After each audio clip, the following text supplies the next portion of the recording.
Assalamu alaykum hürmetli radio anlıqçılar. Adabiy anlatish programmamizni anglashinglarni qarshi olamiz. Bugungi programmamizda yozuvchi Xevir To'mirning Shinjan xalq nashriyati tarafidan nashr qilingan Molla Zaydin haqida qissa nomli tarixiy romanini anglatishni boshlaymiz. Uni bek paranchi deydi. Uningda gap degan tayyor turdi ekan. Anglasam, vanglar bilan qattiq tutishdi ekan. Molla Zaydin degan qanchalik bir nima ekan? Bizning Qashqada nini nochlar bor. Men degan tog' odami bog'langanning qo'lini yashgan, bo'rining quliqini, tulkining quyrug'ini kesgan, bag desang bagdak, shoh desang shohdak, erkin ozoda o'tgan odamman. Elaka Molla Zaydin degan yenib ketdi-dak. Endi uni Beyjingga minibdi deydi. Beyjing degan biz bordigan joy. U yalang to'shga nima qo'ydi endi? Seni qo'ymi seg'indiq. Sen kiribiding. Ko'nglimizmi tutun bo'lib qoldi. Men aslida duogo'y emasman. Avliyomi emasman. Mushunda bir jahon kezguchi.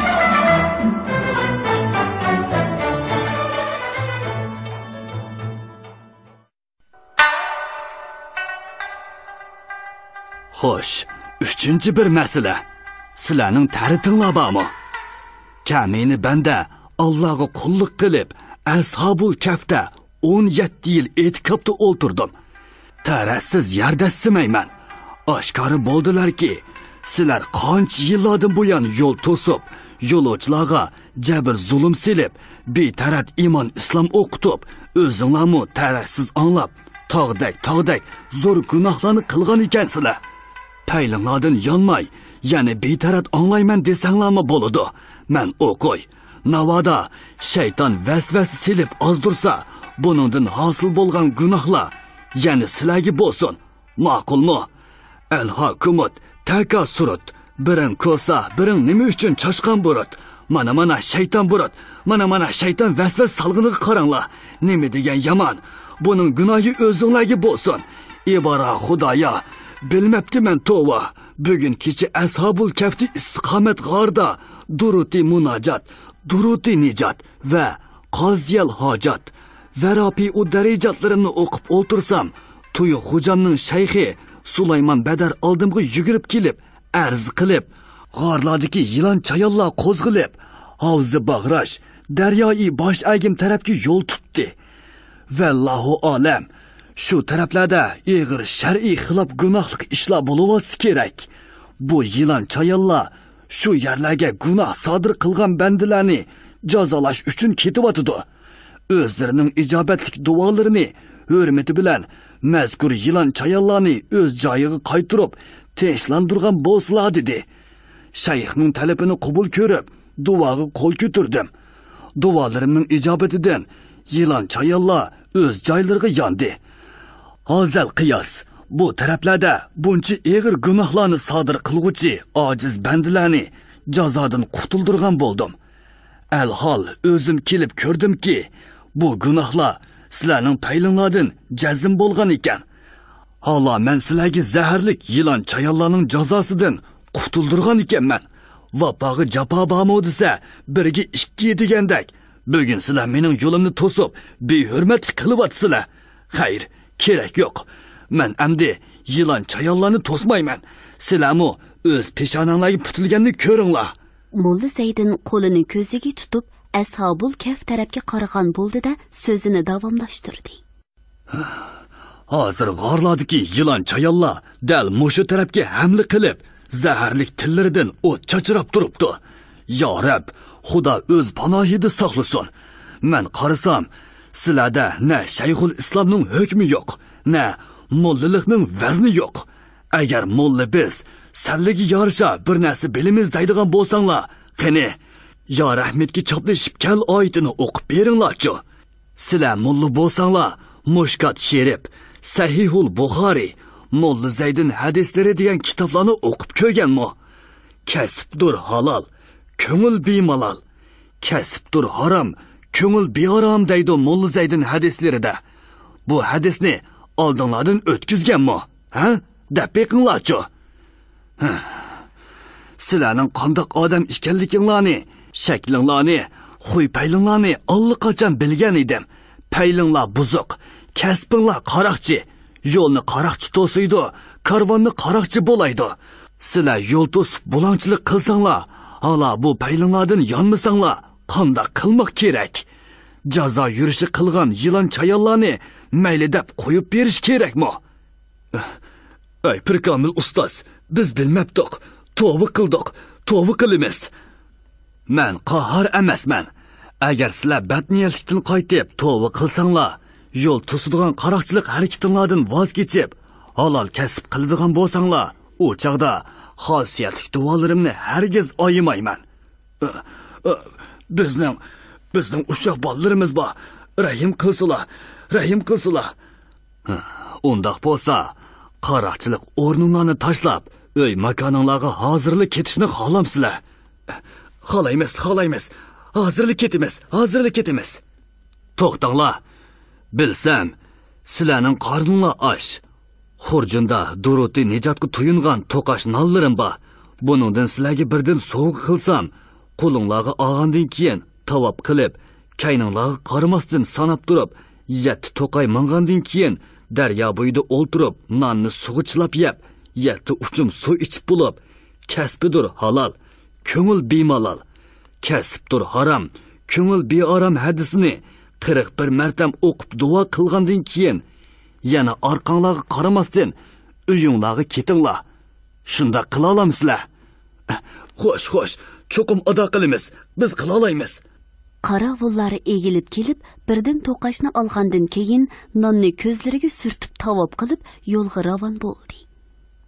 Molla Zaydin qaravullar necha to'qaydan o'tib ketganga qadar qarab turdi. Ondan saqal burutini ajratib, xurjunga selib kulimsirab, "Vah, burut baylag'i non beraman deb, xurjun quruqdilib qopti. Mayli, kerak yo'q. Potamni bir chingizsam, yana necha kunlik yo'lga keta olayman." Molla Zaydin qo'rildan o'tib sayga chiqqanda, ko'rlining bo'ston teraklari qarayib ko'rindi. Molla Zaydin allaqanday xiyollarga berilib, xurjunni tushirib qo'yg'ili qil qolgan edi. Xurjunning bir beshi eg'ir, bir beshi quruq bo'lganligi uchun eg'ir tarafi besib, xurjunni bir tarafga sangilatib qo'ygan edi. Molla Zaydin otdan tushib, xurjunni tuzatdi va xurjunning ikki peyining eg'irligini tangshash uchun yo'l yoqasidan 5-6 dona yumaloq toshni elib, xurjunning quruq peyiga solgandan keyin kerakli toshning eg'irligi yo'q, lozim bo'lib qolar deb otga mindi-da, ko'rlig'i kirmasdan soy yo'li bilan timga qarab yo'l soldi. Soy yo'li yilon bag'ri bo'lib, timga ketadigan o'stangni yaqilab, gohi yaqin, gohi yiroqlab ketadi. Kishini zeriktirarlik uzun yo'l mangsa tugamaydi. Molla Zaydinning ichi pushib, iqim ichida aytgan heliqi naqshisining oxirini davom qildi. "Men itimni cho'lga soldim, cho'lga yo'l chiqsin. Mening mang'an yo'llarimda rayhongul unsin. Ayaray, rayhongul unsin. Rayhongulim oq chechaklik, bo'ylari tatliq. Uyda qolgan rayhongulim Oyimxon otliq.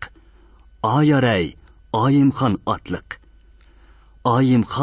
Oyimxonlar qoldi yiroqda.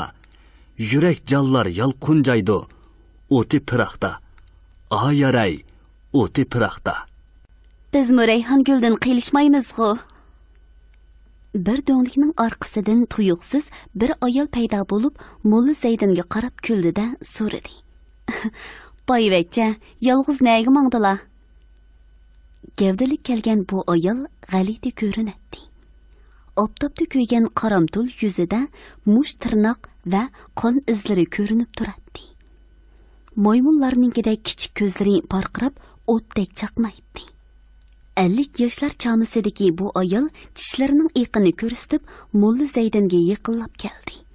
Molla Zaydin hayron bo'lib, "Kucha tarafga ketyapman." "Menmi kuchaga boratdim, beli ilib olmamdilar." "Yolg'iz ayol bu cho'lda piyoda?" "Yo'l deganda sizlarga o'xshash odam uchraydi. Olaman deganga tegib ketayveraman." "Erlari yo'qmi?" "Erim yo'q, o'lib ketgan. Boyvachcha, xurjunga jiq yambu qachilab, yolg'iz mengishdan qo'rqmamdilar. Meni hamroh qilib olg'ash kessilar." Xurjunga jiq tosh yambu qachlab mangdim. Mendin yoshirmisila, toshda yambu bo'lamdi ekan. Bo'ladi, albatta bo'ladi. Mo'lla Saydin ortiq so'z qilmay, ayolga diqqat qilib jim mangdi. Ayol ranjigan ohangda g'udungshib, "Intayin bexil odam kellajumu, ilohim yambulari toshga aylanib ketsin. Hamroh qilib og'ash ketsalar desam, ko'nglimga yarasha ishqiga so'zlabmi qo'ymadilar desa?" Ayol bu so'zlarni deb bo'lib yo'ldan chetnidida, do'ngliklar ichida ko'zdan g'oyib bo'ldi. Mo'lla Saydin ayol to'g'risida xeyli o'ylandi. Uning tomtoq so'zlariga hayron bo'ldi, lekin hech nimani tushunmadi. Ot bo'lsa, o'z so'tuqi bilan yo'l bosmoqda. Say yo'lida yolg'iz otning tuyoqlaridan charaqlagan sheg'il toshning ovozidan boshqa hech qanday sado yo'q edi. Say yo'li tugab, to'piliq yo'l boshlandi. Do'ngliklar qo'yuqlashdi. Yo'l atrofidagi cho'ng kichik qum do'nglari ustida ko'kligan po'piklik qo'mushlar va yantoqlar har xil rangda kishiga surilib ko'rinadi. Do'ngliklar orasida g'ilpal ishqa odam ko'ringanda qilib yana ko'zdan g'oyib bo'ldi. Mo'lla Saydin otni beqindab ko'kliklar o'ttirisidan tezroq o'tib ketmoqchi bo'ldi. Lekin bir do'ngning orqasidan tuyuqsiz ishqa odam chiqib, biri Mo'lla Saydinga esildi. Yana biri yeliqa ayol edi. Erkak o'g'ri Mo'lla Saydinga esilgan bo'yi uni qattiq silkib tortdi. Lekin Mo'lla Saydin bir tortish bilan otdan yiqilib tushmadi. Qayta esilganda Mo'lla Saydin o'g'rini oldiga tortib, o'g'liqchilarga o'xshash chivisiga bostirib oldi-da, "Tortqanga yiqildigan odam bir xurjun tosh yambu bilan yo'lmamaydi", dedi. O'g'ri bostirukdan qutulish uchun hadab yo'lqinatdi. "Nima qilyapti mava hazilak?" Ayol o'g'ri pichoqni tanglab hujum qildi. Mo'lla Saydin qo'lidagi turg'ut qamchisi bilan ayolning pichoq tutgan qo'liga birni soldi. Pichoq nalargadir uchib ketdi. "Oyjon, mo ishplos qo'limga hajabek urvatda." Ayol qamchi tekkan qo'lini ixtiyorsiz holda og'ziga elib bordi. Ammo yana bir qo'li bilan yerdan tosh elib Mo'lla Saydinga otdi. Tosh to'p-to'g'ri otning qo'rsiqiga tegdi. Ot urkib 10 necha qadam oldiga yurib ketdi. Mo'lla Saydin otni to'xtatib, bostirib olgan o'g'rini bo'shatib qo'yivatdi va "Sizlarga nima kerak? Bu narsamni beraman. Otni olaman desanglarmi beraman. Nimishqa qaramlik qilasizlar, ha? Men sizlarga o'xshash yurt kezguchi musofir."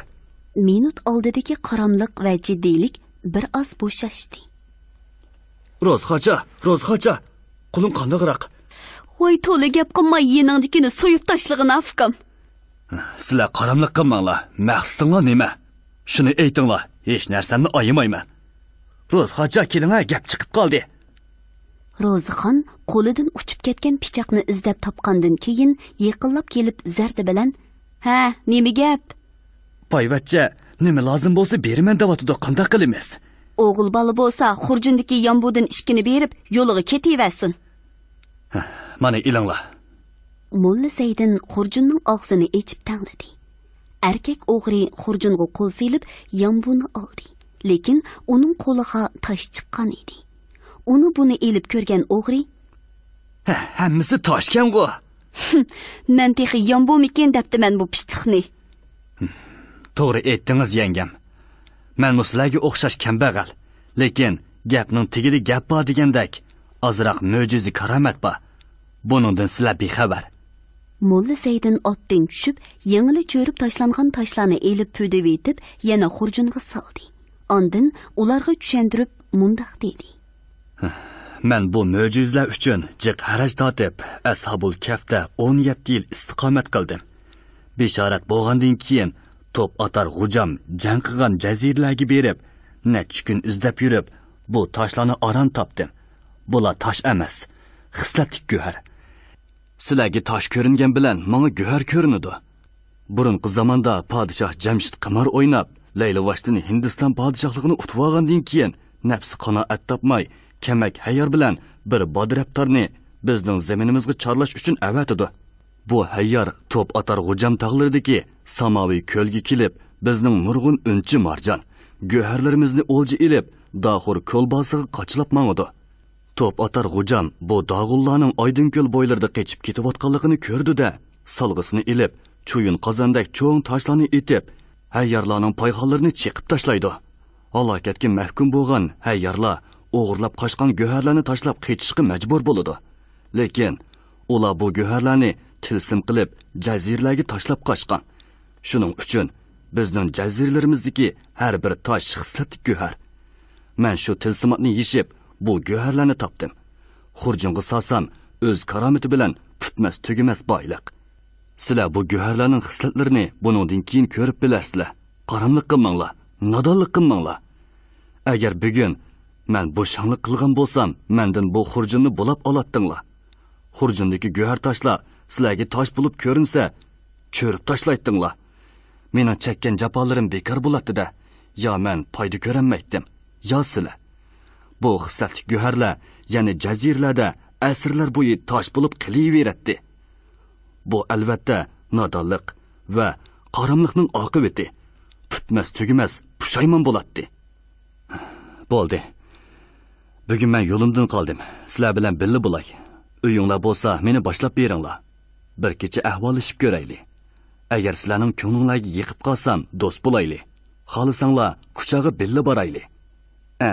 Bizning uyimiz jangal. Shundaq bo'lsa-mu, 4 Bobiriyaga boshlab berishimiz mumkin.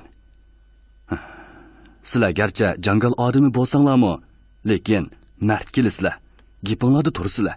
Men buningga ishonaman. Fukam, sening eting nima? G'ulam. G'ulamning jo'g'i kichik bo'lsa-mu, chevar, chaqqon, kuchlik ham qaram ko'rinadi.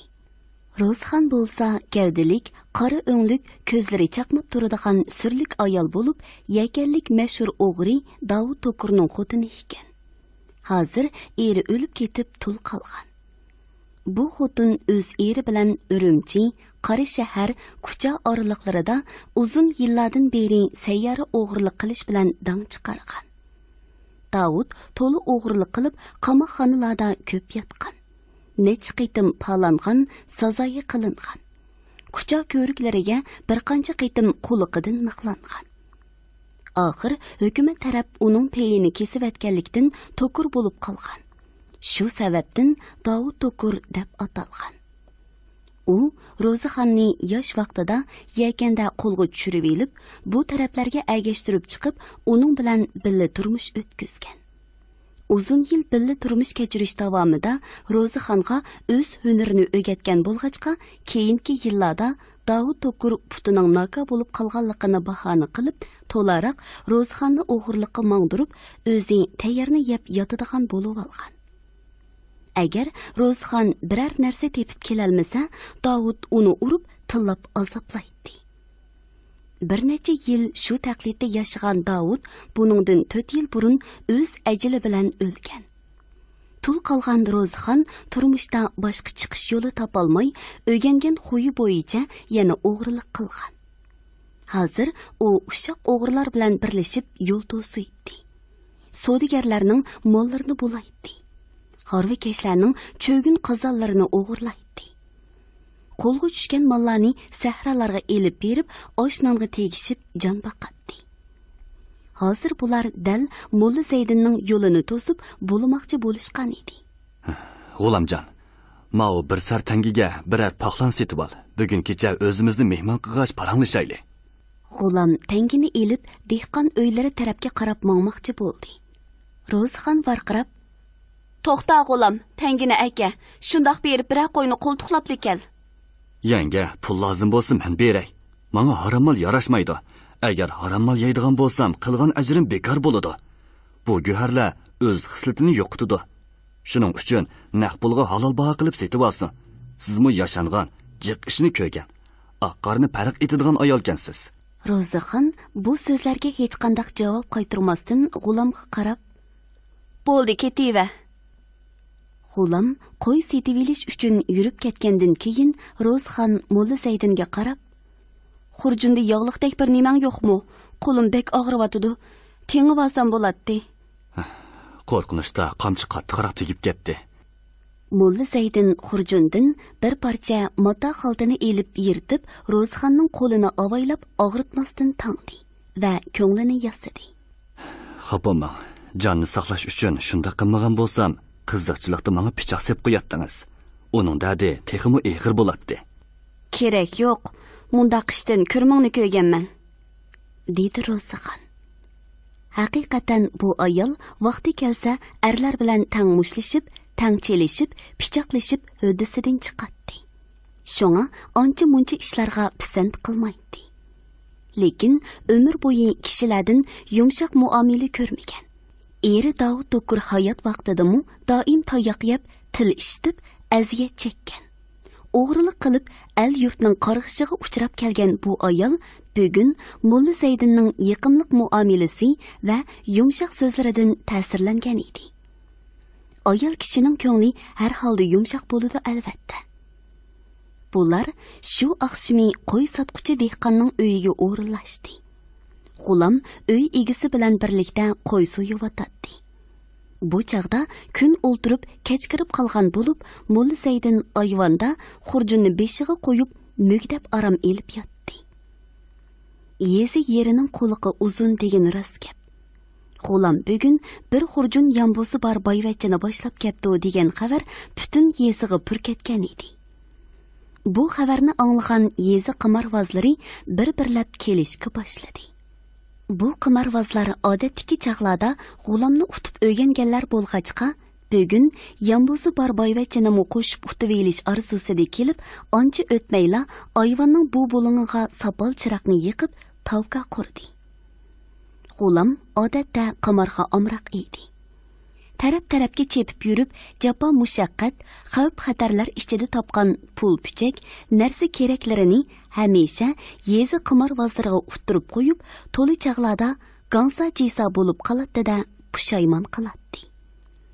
Lekin o'rgangan xuyidan zodila voz kecholmaydi.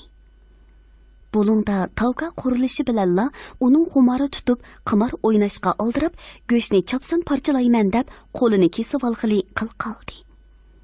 Go'shtni uy egisining ayoliga pishirish uchun topshirib berib, Mulla Zaydin mugdavatgan yerga keldi va Ro'zixonga qarab, Ro'zixoncha pul bo'lsa bagina, bir oz ish pushq qilib olay. Menda yomoqmi yo'q?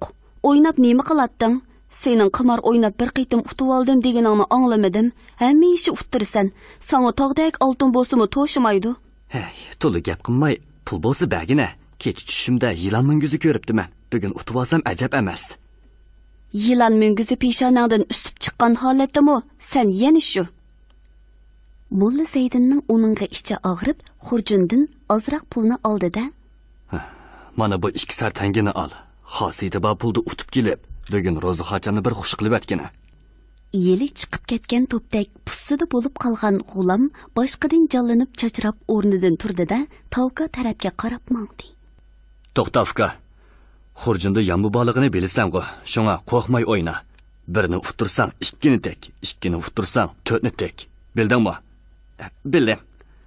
G'ulam shundoq deb qo'yib, cho'ng yuraklik bilan tavka tarafga mangdi. Qimorvozlar uni qarshi elib, o'shiqni yengvashdan kira qilib, rasmiy o'ynashga boshladi. Yo Jamshid, ya bir kamilla. Qimorvozlar meydisiga mushlab qimorga kirishib ketdi. Qog'oz pul, tangi pullar birdam uning qo'liga, birdam buning qo'liga o'tdi.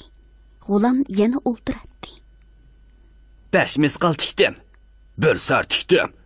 2 sar tikdim. G'ulam yoptini qo'ldan bermay, uda bir necha qitim siya atdi. Atdigandan beri uttirib atgan pullar qaytarildi emas, balki boshqa qimorvozlarni utib, gansa jisa qilib atdi. Hatto ba'zilarini qarzdor qildi.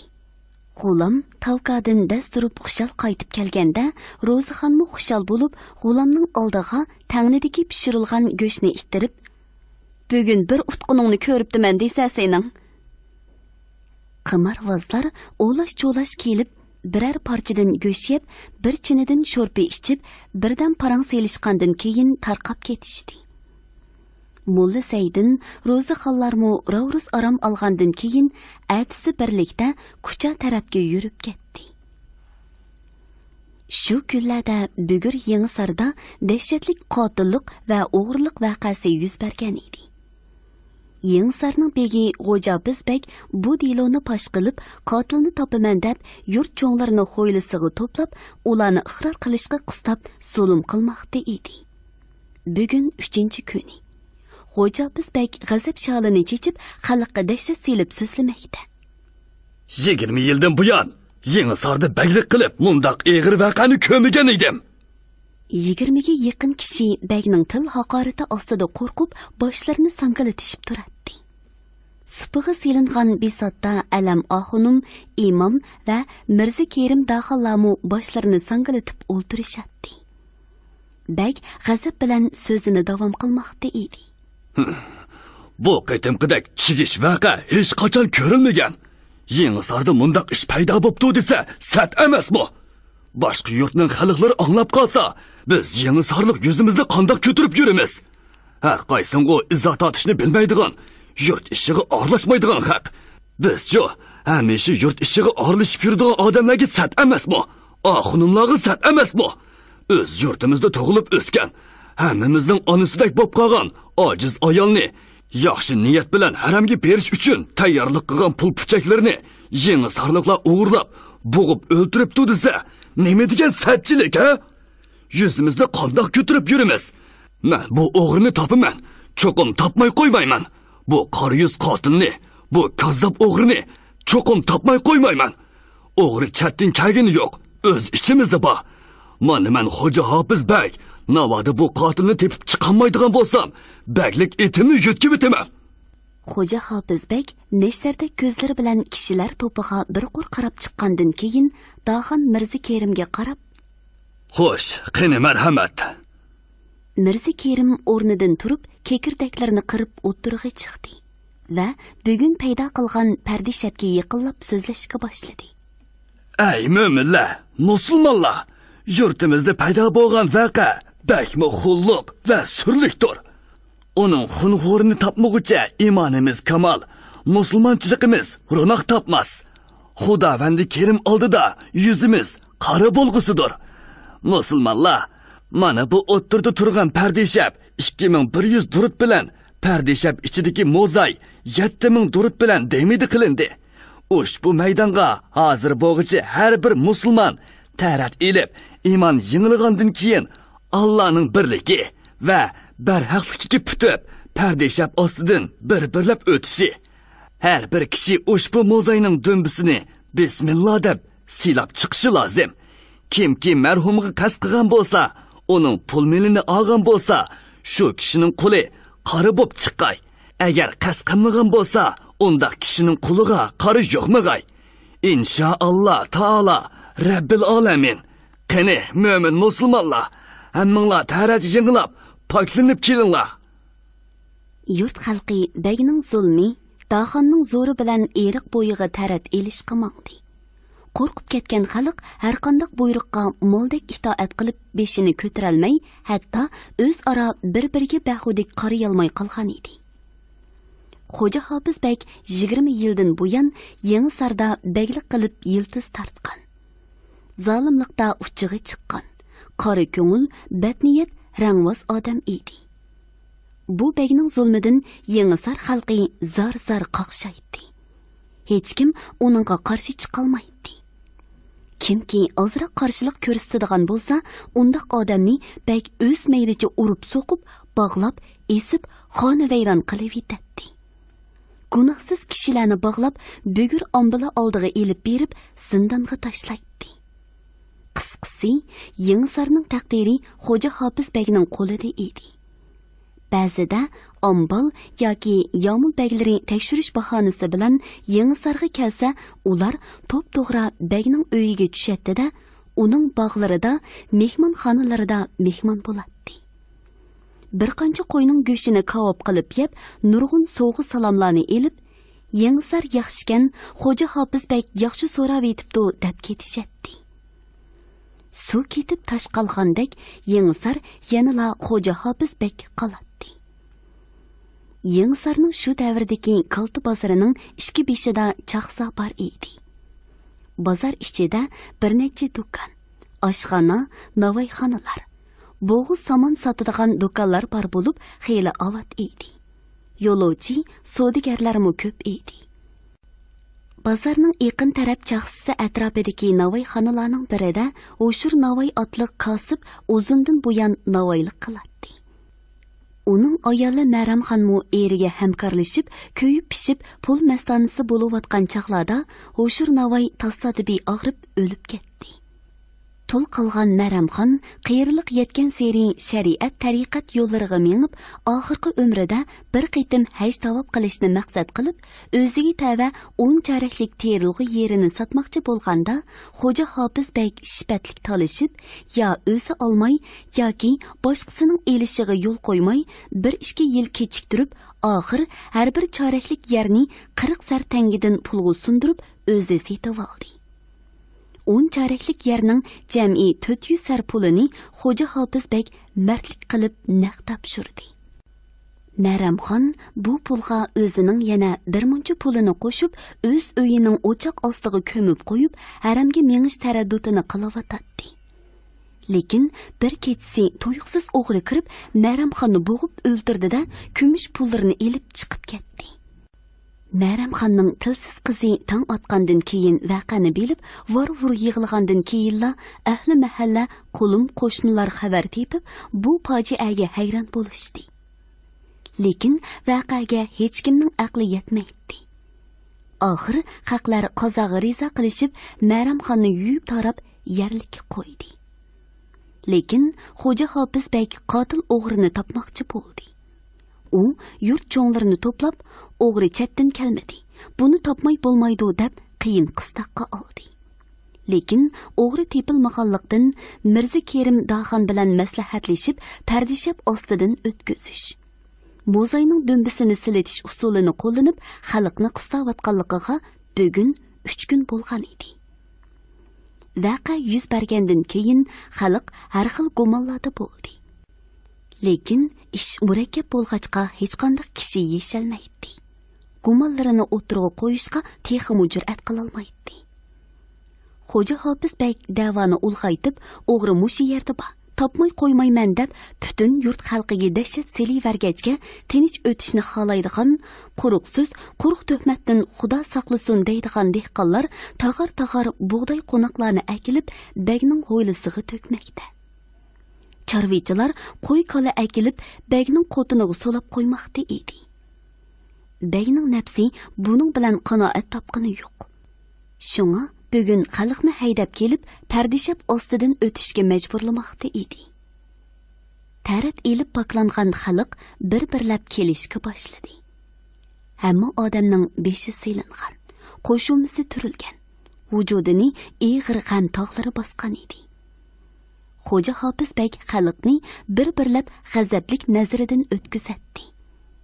Oxunumlar va Mirza Kerim Daxon qatorliqlar bo'lsa, boshlarini to'van silib, go'yo cho'nqur muhokamaga cho'kkandek jimjit o'ltiradi. Xo'ja Hofiz bek oxunumning so'z boshlasin deb, "Xo'sh, oxunum", dedi. Bekning ovozini anglagan mollalar birdan beshini ko'tarib bekka qarashdi. Ondan o'z ara ko'z uchrashtirib olgandan keyin alam oxunum buyruq qilib, "Xo'sh, imom oxunum, kishilarning insof tavfiqi uchun shahodat o'gitib iymon yenglar." Imom darhol o'rnidan turib, kekirdaklarni qirishtirib, jamoatga shahodat o'gatdi. Jamoat shahodatni imomga agishib o'qib, iymon yenglab bo'lgandan keyin alam oxunum o'rnidan turib nasihatga tushdi. Islom olimi, diyonat jahonining ixlosmand bandalari voqif bo'lsinlarki, dunyo va oxiratning saodat sharofatlari yaxshi amallar bilan hosildir. Ulug' Xudovandi Karim Qur'on Karimda nozil qilganki, yaxshi amallar iymon bo'lmay manfaat bermas. Yaxshi amallarsiz iymon kamol topmas. Bu asrardan g'ofil bo'lmay vaqf bo'lib, iymoninglarni kamil qilmoq bo'lsanglar, navoda shaytonning vasvasalariga aldinib, marhuma ojizani bo'g'ib o'ltirib, uning dunyoda pinlarini olgan bo'lsanglar, darhol tavba qilib, iqror qilinglar. Bu vajdan butun yurt xalqi or-nomus va xijolat ichida qoldi. Yurt xalqini or-nomus va hijolat mushkulotga solmoq yaxshi ish emas. Qotil birdir. U butun yurtni nomus va hijolatga solgandir. Tövbe qilmoq ulug' himmat. Har qanday osiy gunohkor o'z gunohini to'nib, tövbe qilib, mag'firat tilasa, Alloh taolo kechirgisidir. Ey yaxshilar, jahillik qilmanglar, himmat qilinglar. Amin. Allohu akbar. Nasihat oxirlashgandan keyin kishilar rad bo'yicha pardishab ostidan o'tishga boshladi. Mo'zayning dumbisini silash vazifa qilingan bo'lsa-mu, kishilar mo'zayning dumbisiga kuyi surtilganligini bilgachga qo'lini tekkizmay chiqatdi. Hatto ehtiyot qilib chopon pashlarni mu tegdirmay o'tadi. Hech kimning qo'li qora bo'lmay chiqqanga xafa bo'lgan bek og'zini buzib tillaydi. Xalq bo'lsa xo'sh-xo'sh debla jim turadi. Qayta o'tinglar desa, yana o'tadi. Yanila qo'liga qora yuqmaydi. Tilli xo'jini men ham shu deb yenganga o'xshash xalqning charchanglik qilmasdan, ochiq oshkora qarshi chiqmasdan, xo'sh-xo'sh deb begning degan yeridan chiqmaganligi uningga qattiq alam qildi. Shunga u yana besim ishlatib xalqni orqama-orqa pardishab ostidan o'tishga majbur qildi. Agar charchangroq biror kishining qo'li qora bo'lib chiqsa edi, u chaqda hamma baloyi ofatni shu odamga yuklab, hamma pulni to'ltib olgandan tashqari, uni eng oxirida qotil deb ig'ir jazoga mahkum qilib, bu deloni oyoqlashtirmoqchi edi. Afsuski, xalq uning degan yeridan chiqmadi. Bo'ris yo'q jangal, o'g'ris yo'q yurt nadi ba? Bizning Yenisarda o'g'ri yo'qmi? Men bilaman. Bizning yurtda höpöpni yundimay yeb tashlaydigan o'g'rilar bor.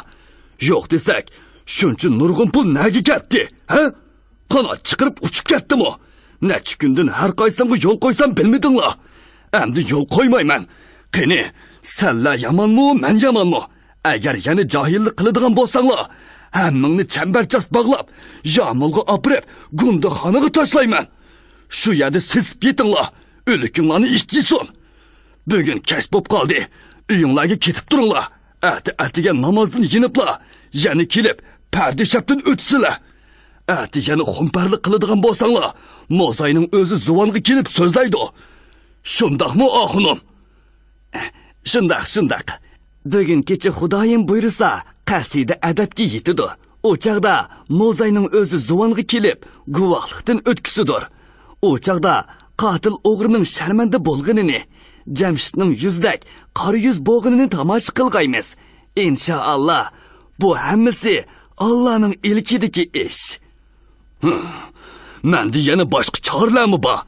Agar ati yana kojlik qiladigan bo'lsanglar, o chaqda hammangni bog'lab, yaqindagi so'gatlarga esib tashlayman. Qamchamdan qon tommaganni men bir ko'ray qani. Al-qisosu minal haq. Shariatda qotilni tepish uchun har qanday choralarni qo'llanishga yo'l bor. Shundaqmi, oxunim? Shundaq. Albatta bor.